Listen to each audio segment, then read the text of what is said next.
Hello বন্ধুরা, কেমন আছো তোমরা? সবাইকে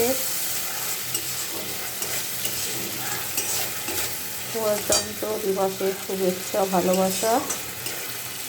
আজকে দেখো আমি রান্না করছি।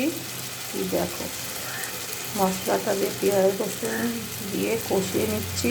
দিয়ে নারকেলের দুধ করে রেখেছি। আবার ভাববে মিথ্যে কথা কিনা, এই যে দেখো, এই যে এখানে চেপে নিয়েছি, খুব মাখন বেরোচ্ছিল, হাতে একদম জড়িয়ে গেছে। এবার নিশ্চয়ই বুঝতে পেরেছ। এবার দুধটা ঢেলে দিই। দেখো, চিংড়ির মালাইকারি করে ফেললাম। আমি যেভাবে পারি করি, আমি তো অত ভালো রান্না করতে পারি না, তোমাদের যেটুকু করি সেটুকু দেখাই। পুরো নারকেলের দুধ দিয়ে তোমরাও কি ভালোবাসো মালাইকারি, চিংড়ির মালাইকারি বলে ফেলো। তাহলে বন্ধুরা, ভালো থেকো, সুস্থ থেকো। আবার অন্য ভিডিওতে দেখা হবে।